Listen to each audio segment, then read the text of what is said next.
Estimados alumnos, muy buenas tardes.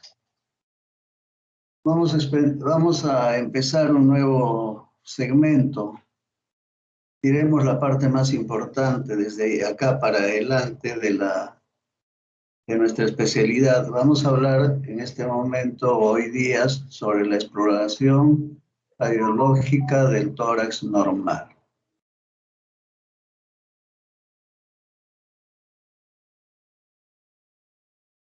Hoy día vamos a hablar sobre la radiología pulmonar, técnicas de estudio, la anatomía radiológica del tórax, la radiología pulmonar frontal y lateral, las incidencias especiales, segmentación, pseudoimágenes, entre otros.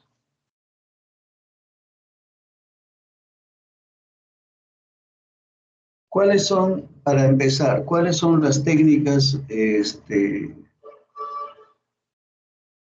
radiográficas simples, diremos, o sea, los de uso cotidiano de la radiología en el tórax, ¿no? ¿Cuáles son las incidencias, las proyecciones, los exámenes iniciales simples que debemos hacer para evaluar el tórax? En principio, la radiografía de tórax en póstero anterior o antero-posterior y la lateral, las incidencias en lordótica, los decúbitos laterales para evaluar parrilla costal, las radiografías en expiración y las radiografías en supino. Esta sería una serie de exámenes radiográficos simples para evaluar el tórax específicamente. Vamos a empezar hablando sobre la radiografía de tórax póstero anterior y lateral. Estas dos incidencias se toman en máxima inspiración y con la respiración suspendida. Esto es importantísimo considerar, ¿no? Hacer que el paciente inhale lo máximo que pueda aire para hacer la radiografía, porque si no, los pulmones salen hipoventilados y se puede enmascarar alguna lesión, ¿no?, pequeña que pueda tener el paciente. Estas dos incidencias constituyen la unidad básica en el diagnóstico radiológico del tórax, ¿no? O sea, cuando uno evalúa pues el tórax, no empieza uno por una tomografía, sino empieza por una radiografía de tórax, ¿no? Y mejor con la lateral. Las incidencias deben preferibles ser, si es sobre todo para ver patología o descartar patología, una frontal y lateral. La lateral es importante para obtener una visualización bidimensional del tórax. Si fuera pues por despistaje masivo, una radiografía frontal es suficiente, pero si hay que descartar alguna patología, es importante hacer la radiografía lateral del lugar de la sospecha de que hay una lesión para ver si en forma bidimensional si hay una lesión o no. La radiografía lateral es importante para ver lesiones megastínicas y para evaluar lesiones bronquiales también. En la radiografía póstero anterior frontal, por la superposición del corazón y los diafragmas, no pueden verse las regiones retrocardíacas y los lóbulos inferiores de ambas bases, por lo que debe completarse con las radiografías laterales, como les acabo de decir. En la radiografía lateral izquierda los diafragmas se entrecruzan y en la radiografía lateral derecha los diafragmas son paralelos. Esto es importante porque muchas veces nuestros amigos, los licenciados tecnólogos médicos o los técnicos en el CERUMS que hacen las radiografías no identifican en la radiografía, ¿no? No ponen pues si es una lateral derecha, si es una lateral izquierda.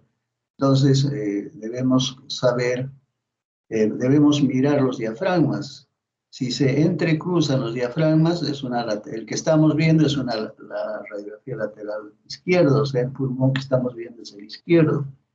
Si los diafragmas son paralelos, estamos viendo el pulmón que estamos viendo es el lado derecho. Esta es una radiografía, una radiografía inicial, ¿no? Rutinaria que se hace a los pacientes, ¿no? Siempre en dos proyecciones, ¿no? Porque el espacio retrocardíaco pues no se ve, en este caso en una radiografía frontal, y acá en el lateral sí se ve, ¿no? Un poquito de revisión anatómica, ¿no? La tráquea, las clavículas, los ilios, la proyección de los vasos, ¿no? La aurícula derecha, el ventrículo derecho, la vena cava inferior, todo esto vamos a revisar conforme va avanzando la asignatura y específicamente más estos bordes cardíacos cuando miremos cardiología. Acá una radiografía lateral derecha, ¿no? Miren, esta es una radiografía frontal normal, posterior anterior, y miren este diafragma, cómo este diafragma es paralelo, ¿no? Entonces estamos viendo una radiografía lateral derecha. Esta es una radiografía lateral derecha, sin que haya identificado el que ha hecho la radiografía, ¿no? Si es derecho o izquierdo, nosotros miramos el diafragma y vemos que esto está paralelo, entonces digo, este pulmón es el lado derecho. Y a la inversa acá, esta es una radiografía de tórax, ¿no? Un paciente posoperado, ¿no? Porque tiene alambres acá externales. Y miren el diafragma, es un diafragma que se cruza, miren. Doctor. ¿Sí? Doctor, disculpe, no sé si habría la posibilidad de agrandar la pantalla, puesto que solamente aparece, bueno, en partes, las dos diapositivas. Ya. No, tengo conexión con otra pantalla. Sí, ya. Bueno, observar.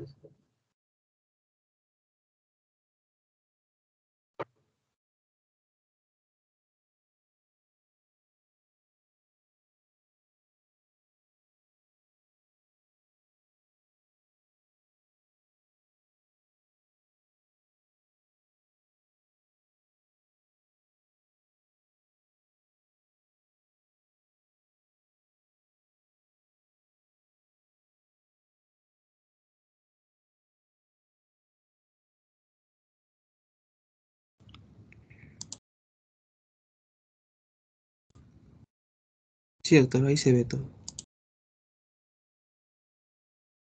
Correcto, estaba con dos monitores, por eso es que sucedió eso. Bueno, entonces tenemos acá, pues, como decías, en esta radiografía lateral vemos los diafragmas que se cruzan.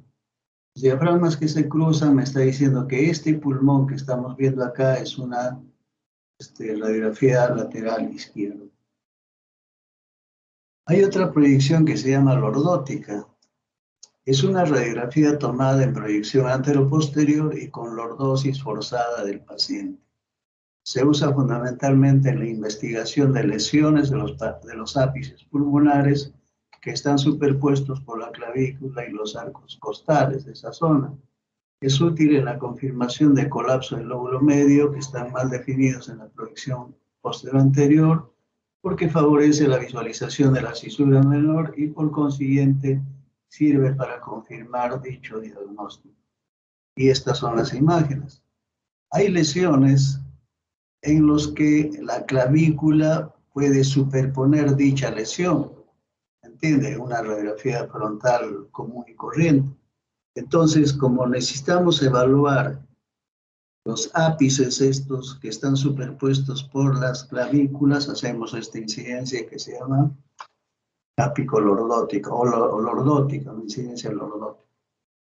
Entonces, en esta proyección estamos viendo que las clavículas están observándose por encima casi de los ápices pulmonares. Acá también, miren, y acá también, ¿no? Entonces podemos evaluar con mucha mayor facilidad los ápices pulmonares.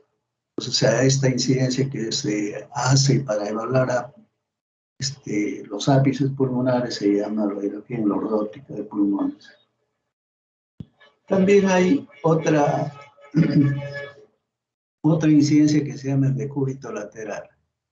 Esta radiografía se obtiene con el paciente acostado sobre su lado derecho o izquierdo y el haz de rayos X orientado en plano horizontal. Se usa en confirmación de pequeña lesión pleural, pequeño derrame subpulmonar que al variar al paciente de postura se desliza desde el área subpulmonar a lo largo de la parrilla costal.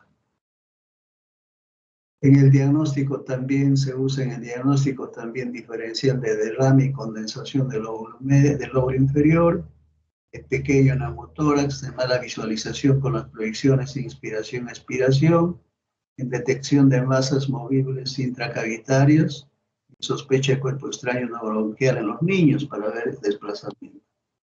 Y esta es la radiografía.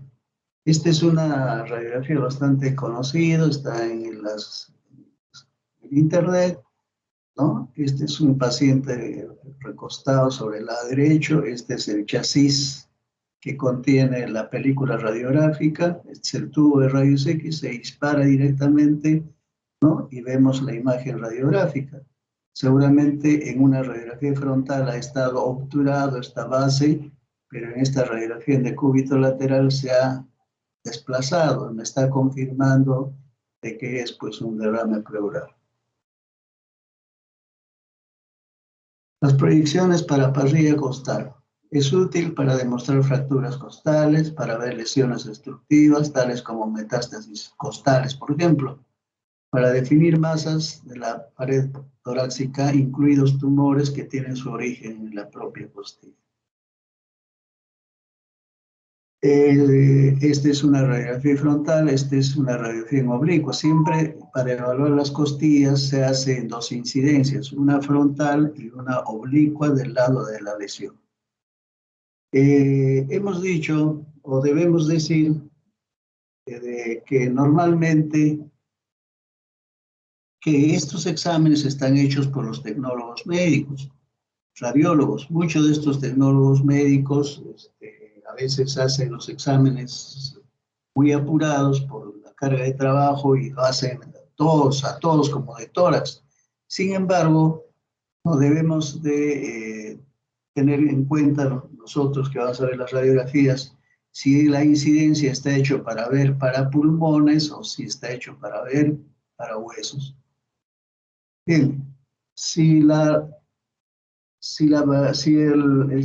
columna dorsal se ve en toda su extensión, significa que la técnica radiográfica que ha utilizado el tecnólogo médico es para huesos, por ejemplo, parrilla costal, ¿no?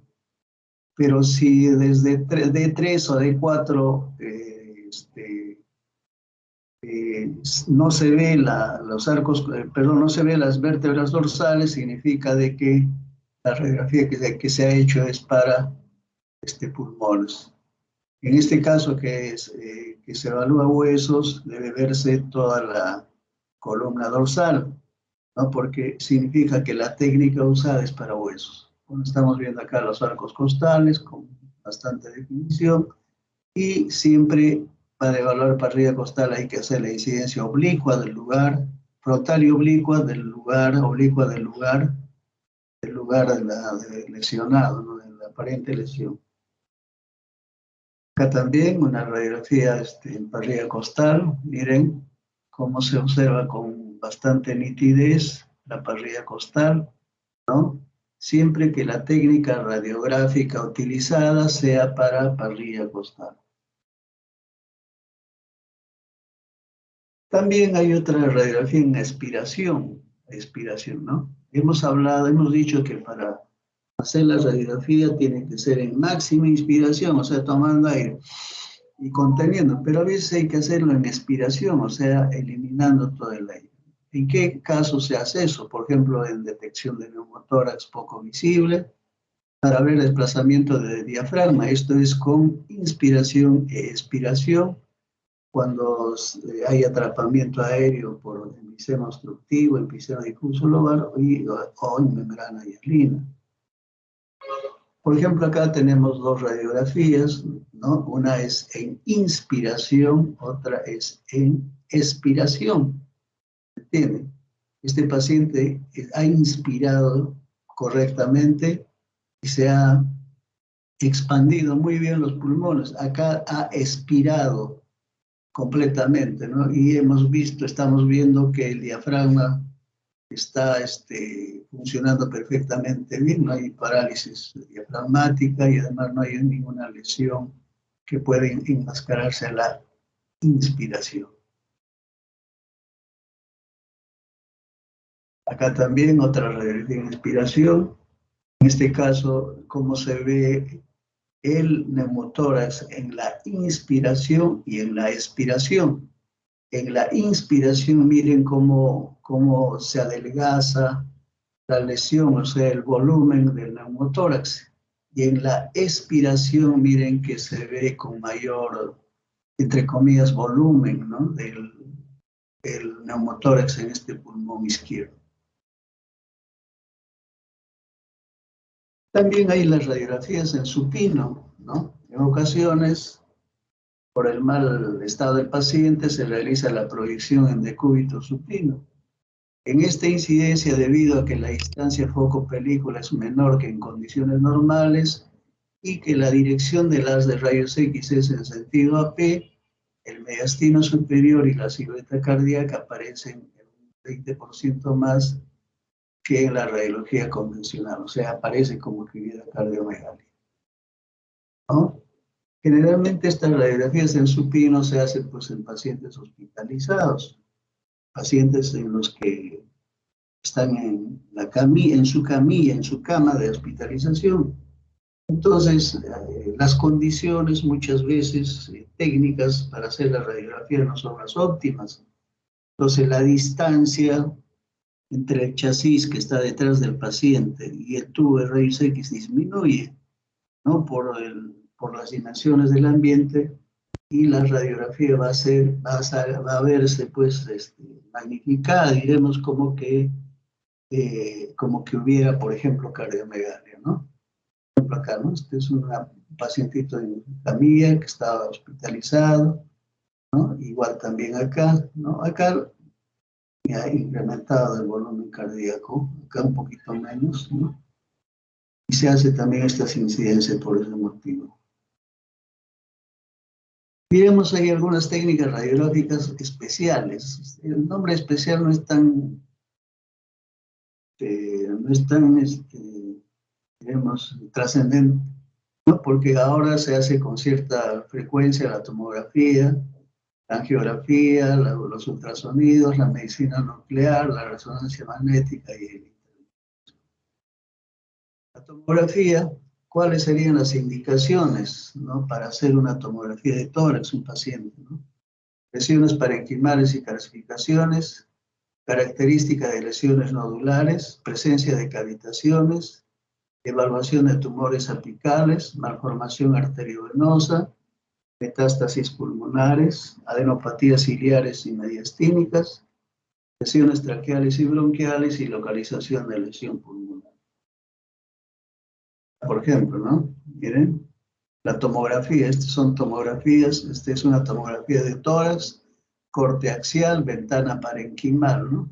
A nivel de la carina, ¿no? Estamos viendo parénquima pulmonar, por eso decimos ventana parenquimal.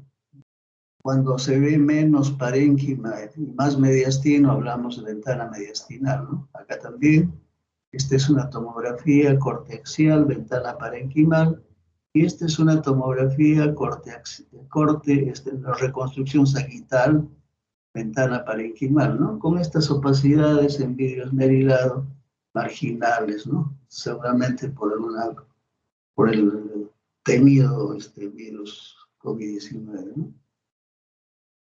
Los ultrasonidos, la ecocardiografía, ¿no? Que está en este tiempo, que siempre ha estado en manos del cardiólogo, y para evaluar lesión pleural, ¿no? Como derrame pleural, toracocentesis difícil, empiema también. En enfermedad parenquimal, para ver masa en la base del pulmón, ¿no? En los que haya una opacidad completa de tórax. A veces hay una opacidad completa de tórax. Entonces, no tenemos la ayuda inmediata de un tomógrafo, hacemos una ecografía de esa base y podemos determinar si es líquido o si es sólido. ¿no? Cuando hay masas mediastínicas, bocio, angioma, quiste pericárdico, diafragmas, lesión subdiafragmática, masas hepáticas, para ver movilidad, ¿no? Diafragmática, parálisis frénica también. Y esta es una ecografía. Esta es una ecografía, miren. Esta es una ecografía con transductor romboidal. Estamos viendo acá la piel, el tejido celular subcutáneo, la pleura parietal, y estamos viendo líquido. Este contenido anecogénico corresponde al líquido pleural, y este es el refuerzo posterior. El agua a la ecografía produce refuerzo posterior, ¿no? Y este es el diafragma. Entonces así podemos confirmar nosotros la presencia de derrame pleural. Inclusive podemos cuantificar, podemos hallar volumen, lógicamente midiendo los 3 volúmenes pues a la ecografía. También, ¿no? Esta es una ecografía abdominal o de la base del pulmón. En este caso derecho, vemos el hígado, ¿no? Estas son las vías biliares intrahepáticas, estas son las venas suprahepáticas, ¿no? Esta es la vena cava inferior y miren pues este líquido anecoico, ¿no? O anecogénico, ¿no? Que produce refuerzo posterior, ¿no? El propio de los líquidos. Acá también la base del pulmón, pues en este izquierdo estamos viendo, ¿no? Esta presencia de líquido con múltiples tabicaciones. Existen también los derrames pleurales multitabicados. En medicina nuclear, ¿no? Los estudios de ventilación y perfusión del pulmón con isótopos tienen varias técnicas, como perfusión pulmonar y ventilación pulmonar. Perfusión pulmonar con agregado de albúmina con tecnesio 99 es el paso de la sangre por el capilar, ¿no? Por el capilar pulmonar. Esta sangre va a ser la que se oxigena y más tarde vuelve al corazón. O sea, para evaluar perfusión pulmonar también se basa por la medicina nuclear. Para ver ventilación pulmonar con gas xenón 133, es el empleo del xenón diluido en suero fisiológico para el estudio de la función pulmonar. Una gamografía de ventilación y perfusión se realiza con mayor frecuencia para detectar, por ejemplo, un émbolo pulmonar. Igualmente se utiliza para detectar circulación anormal, derivaciones, malformaciones arteriovenosas, los vasos sanguíneos pulmonares. Estamos viendo acá imágenes, ¿no? De cómo se ven, pues, las imágenes estas pulmonares, ¿no? En este caso con tecnesio 99. Medicina nuclear con gamografía, con galio 67, procedimiento para detectar áreas del cuerpo en las que las células se multiplican rápido, ¿no? Es obvio que pensemos en cáncer en este caso, ¿no? En estadiaje de linfoma, cáncer broncopulmonar, cáncer pulmonar para confirmar diagnóstico, actividad, extensión y respuesta al tratamiento. En angiografías por radioisótopos, se inyecta en este caso por vía endovenosa un radionúclido, teniéndose imágenes secuenciales, lo que demuestran una evaluación dinámica del flujo sanguíneo en el área a estudiar. Da pobre resolución de imagen, eso sí, en comparación con la angiografía, ¿no? Acá también son imágenes típicas pues, de las gamografías de medicina nuclear en pulmones. La resonancia magnética en el tórax. La resonancia magnética utiliza imanes y ondas de radio potentes para construir imágenes del cuerpo, ¿no? La resonancia magnética del tórax se obtiene inicialmente una secuencia en T1 porque es necesaria para la evaluación de la pared torácica, las partes blandas mediastínicas, el corazón y los grandes vasos, debido a la alta señal y a la menor sensibilidad para el movimiento en comparación con las imágenes potenciadas en T2. Las imágenes potenciadas en T1 son excelentes para la representación de la anatomía. ¿No? Se dice de que las potenciaciones en T1 son anatómicas normales para evaluar normalidad y las potenciadas en T2 es para buscar patología. La resonancia magnética tiene un valor clínico limitado en el parénquima pulmonar. El pobre potencial de señal del parénquima pulmonar aireado es el obstáculo más significativo para obtener éxito con las imágenes de resonancia magnética. Estos factores, junto a la mayor velocidad de la tomografía, el menor costo y su mayor disponibilidad, hacen de la resonancia magnética una técnica mucho más atractiva para ilustrar el parénquima pulmonar. Es decir, la resonancia magnética no da mucha información pulmonar, pero sí mediastinal.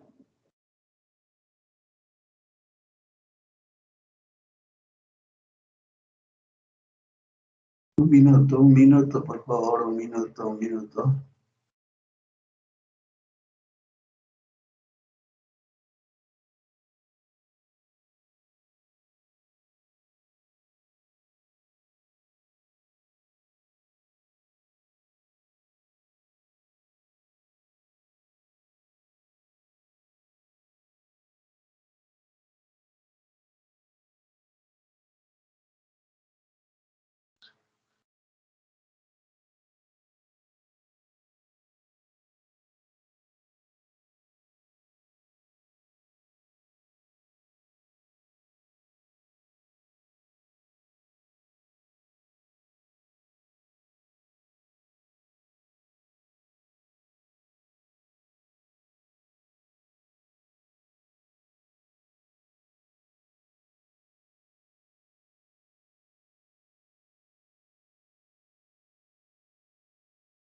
Ya, a ver, ¿se ve, jóvenes? ¿Anterior se ve? Sí se ve. Ya, disculpen, ¿no? He tenido un bache. Bueno, estas son las imágenes por resonancia magnética. Vamos a ampliar más grande. Listo.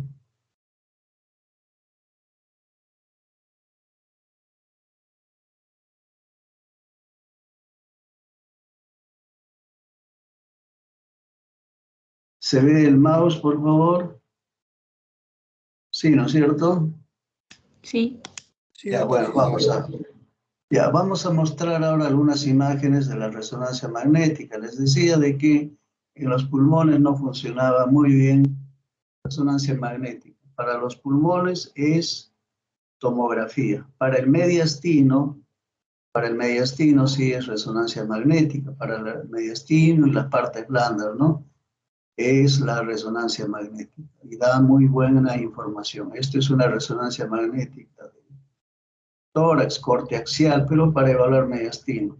Pulmones no es posible evaluar, porque los imanes no tienen mucha afinidad con el aire. Pues acá también el mediastino se ve con bastante nitidez en esta resonancia magnética, ¿no? Reconstrucción coronal. En la radiología intervencionista es una especialidad médica dedicada al diagnóstico y tratamiento mediante la realización de procedimientos, ¿no? Mínimamente invasivos guiados por estudios de imágenes diagnósticos en manos de un médico radiólogo intervencionista. ¿Cuáles son los exámenes que se pueden realizar, ¿no? Las arteriografías o angiografías, ¿no? Las angioplastías, embolización, ¿no? Por ejemplo, en la hemoptisis recurrente pulmonar, drenaje de colecciones, nefrostomía percutánea, ¿no? En el caso de que sea una afección renal, vertebroplastías, cuando hay procesos vertebrales, accesos venosos para la aplicación de medicamentos, filtros en la vena cava cuando hay trombosis también.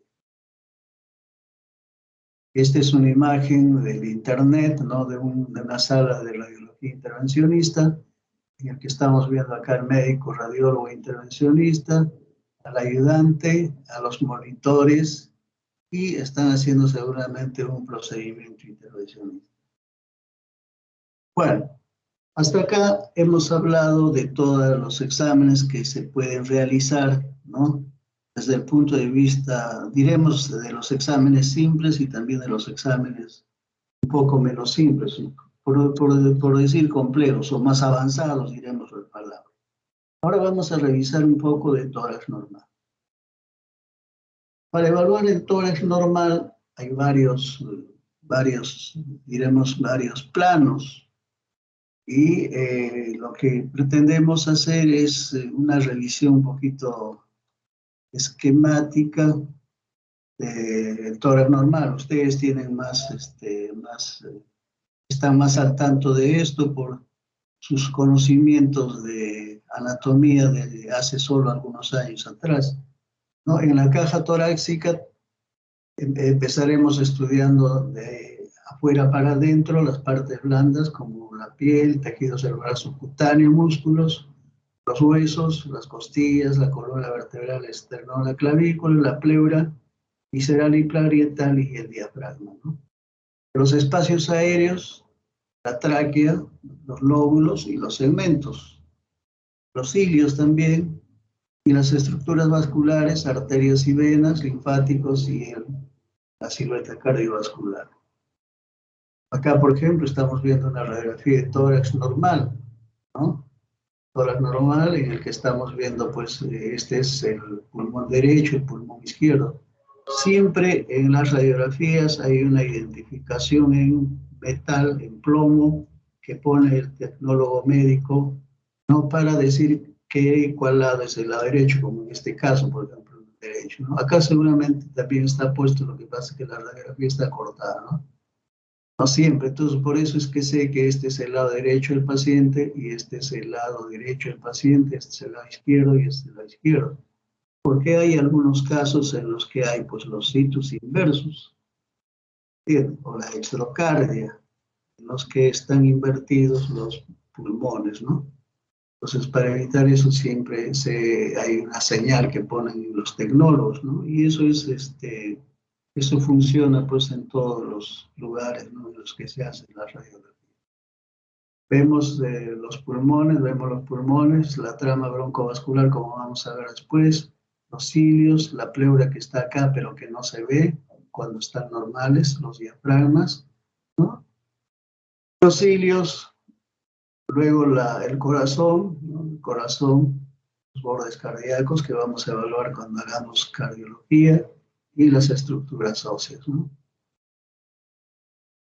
Parénquima pulmonar, ¿no? Ha salido un poco torcido la frase.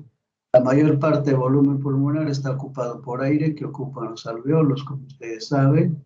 El otro componente es el intersticio pulmonar, constituido por la pared de los bronquios intrapulmonares, arterias, venas, capilares, linfáticos y tabiques interalveolares. Todos estos órganos están relacionados entre ellos por un tejido conjuntivo que sostiene los alveolos. También está el diafragma, ¿no?, que es un tabique músculo-aponeurótico que separa el tórax del abdomen. Cada diafragma tiene forma de cúpula convexa por su cara superior y forma un ángulo agudo con la pared torácica. La pared torácica, ya hemos mirado en la primera radiografía, ¿no?, está constituido por un esqueleto, ¿no?, que está formado por la columna dorsal, las costillas, ¿no? Las partes blandas de la caja torácica aumentan de densidad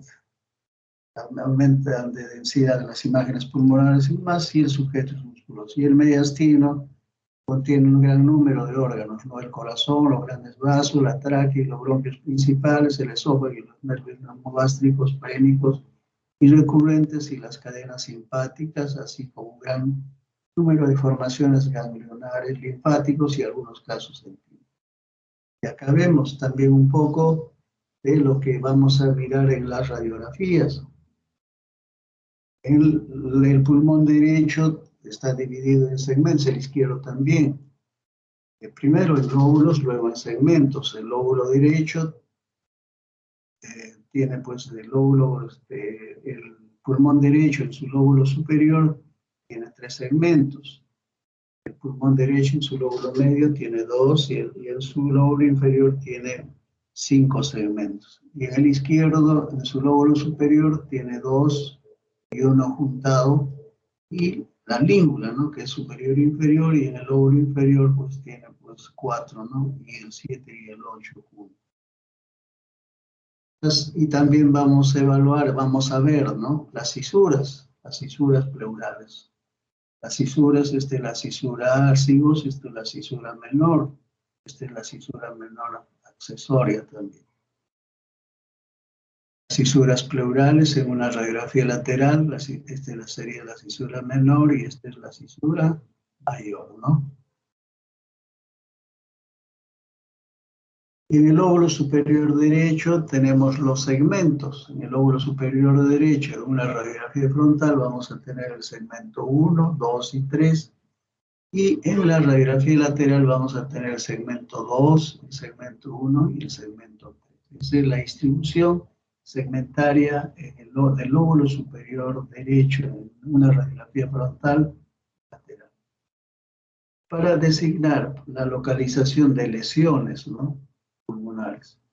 El lóbulo medio, en la radiografía frontal, ¿no?, tiene el segmento 4 y el 5, y en la lateral se ve así el segmento 4 y 5, se va para el lóbulo inferior derecho. En la proyección frontal, ¿no?, tenemos acá los segmentos, ¿no?, 6, 10, 8.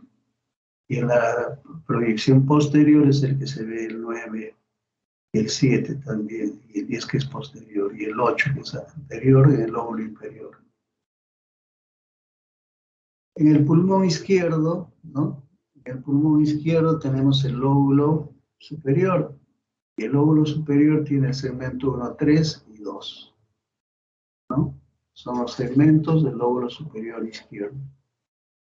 Y en la língula, en la radiografía lateral, tenemos el segmento 4 y 5, tienen esta disposición. Y en la frontal tenemos también esta disposición, los segmentos 4 y 5. El lóbulo inferior izquierdo, ¿no?, tenemos en la radiografía frontal, tenemos el segmento 6, 7, 8, 9 y 10. Y en la radiografía lateral tenemos el 6, 7, 8, 9 y 10, ¿no?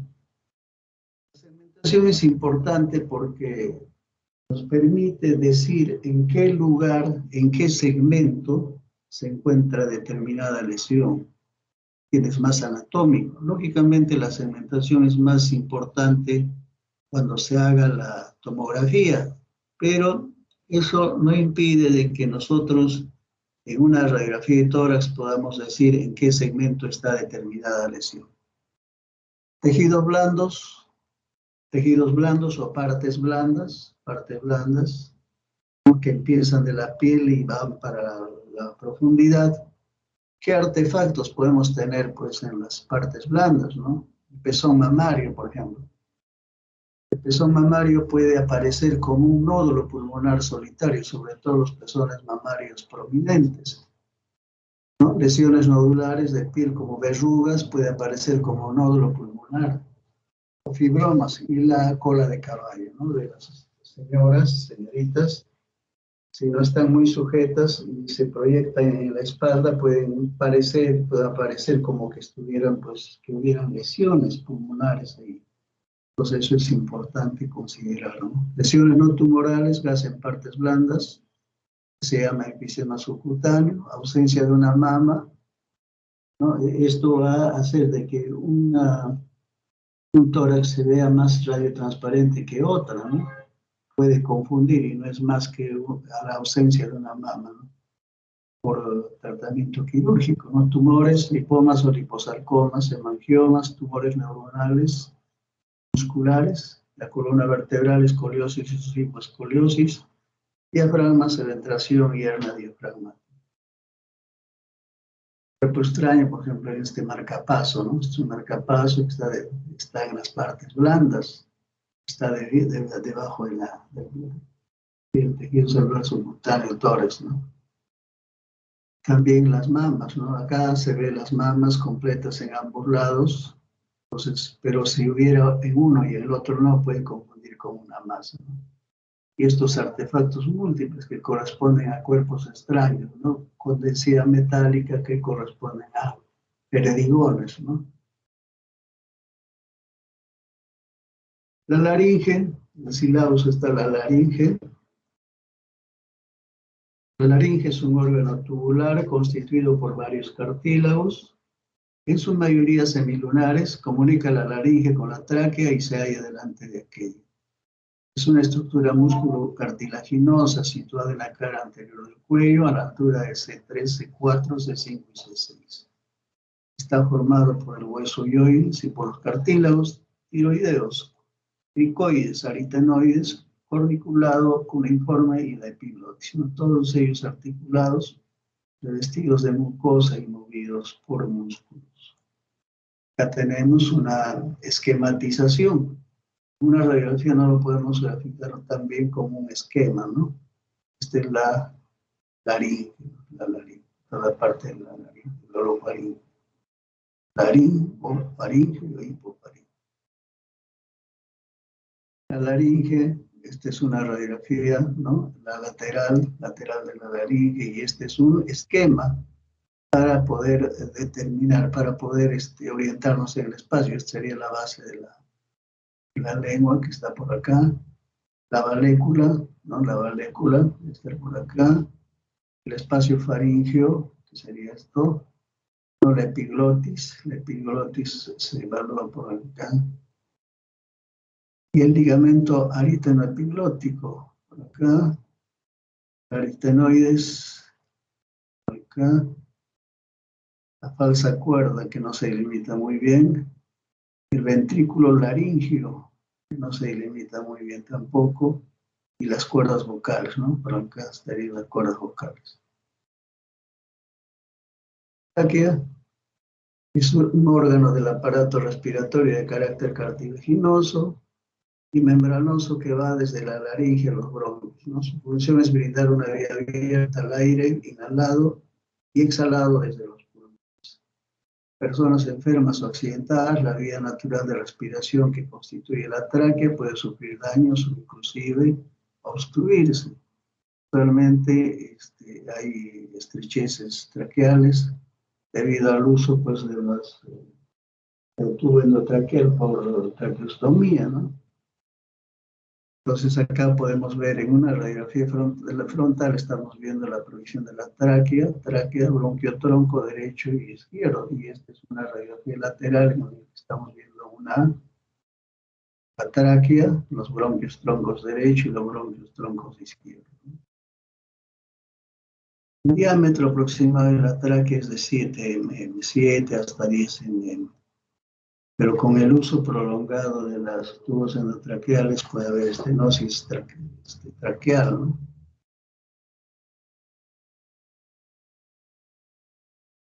Acá tenemos también una radiografía de la tráquea, y esto es una tomografía, ¿no? Una tomografía de reconstrucción coronal en el que estamos viendo la tráquea, el bronquio del tronco, esta es la carina, tiene ventana parenquimal, ¿no? La carina, y estamos viendo acá en un bronquio tronco izquierdo un pequeño nódulo, ¿no? Que está produciendo obstrucción a ese nivel bronquial. Puede ser un adenoma, ¿no? Los bronquios son conductos tubulares fibrocartilaginosos que se comunican con la tráquea a la altura de la cuarta vértebra torácica, introduciéndose en el parénquima pulmonar, conduciendo el aire desde la tráquea a los bronquiolos y estos a los alveolos. Los bronquios son tubos con ramificaciones progresivas arboriformes, 25 divisiones en el hombro, y de diámetro decreciente, cuya pared está formada por cartílagos y capas musculares elásticas y de mucosa. Se dividen en dos, el derecho y el izquierdo. El derecho cuenta con 3 ramas, mientras que el izquierdo con 2, ¿no? Por todos conocidos. Acá tenemos una radiografía de tórax en el que estamos viendo las ramificaciones bronquiales. Los bronquios prominentes, una broncopatía inflamatoria, ¿no? Este es un examen que se hacía hace bastante tiempo, ¿no? Y que servía para evaluar los bronquios. Se llama pues broncografía, se llama broncografía, que ya no se hace desde que apareció la tomografía. La broncografía se hacía para descartar bronquiectasias, ¿no? Las bronquiectasias eran dilataciones saculares, son dilataciones saculares, ¿no? O varicosas o cilíndricas, ¿no? Que producen hemoptisis frecuente. Entonces, aún el paciente esté curado de una tuberculosis, estas bronquiectasis persisten. Entonces había que operarlo, y para eso se hacía pues, las broncografías. Era un examen en el que se instillaba sustancia en contraste a los bronquios, ¿no? Era un examen bastante engorroso, algunos de ellos lo he hecho todavía en la residencia, y hasta que felizmente aparece la tomografía, entonces con eso ya se hacen los diagnósticos de las bronquiectasias con más facilidad. Así están las bronquiectasias. Esto es una tomografía, cortes axiales, ventana parenquimal, ¿no? Estas son bronquiectasias quísticas, bronquiectasias cilíndricas, ¿no? Bronquiectasias cilíndricas, bronquiectasias varicosas, ¿no? Entonces son imágenes de bronquiectasias. Vasos torácicos. La cavidad torácica tiene una red de arterias, venas y capilares, que son vasos elásticos tubulares que transportan sangre, ¿no? Las arterias llevan sangre rica en oxígeno, enviada del corazón al cuerpo, y las venas devuelven la sangre desoxigenada al corazón. Los capilares, los vasos más pequeños, conectan las arterias y las venas. Estos vasos son las venas cava superior e inferior, las arterias pulmonares, la aorta y los vasos pulmonares. El flujo sanguíneo entre los atrios y los ventrículos es regulado por las válvulas cardíacas, ¿no? Válvulas atrioventricular izquierdo mitral, atrioventricular derecho tricuspidio, aórtico y pulmonar. Estos son los vasos. A la resonancia magnética, ¿no? Ya dijimos que en el pulmón no funciona la resonancia, pero en mediastino sí da bastante información. Acá una reconstrucción en 3D de la circulación coronaria, ¿no? Y esta es una esquematización de los vasos pulmonares, vasos torácicos.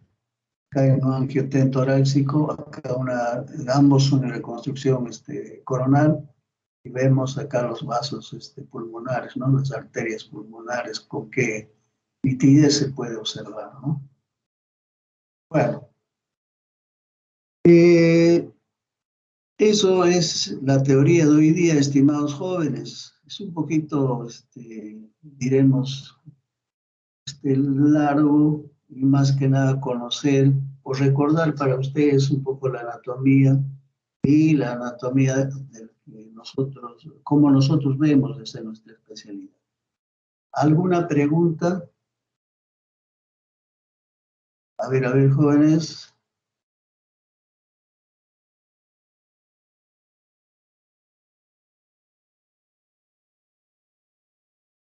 ¿Están ahí?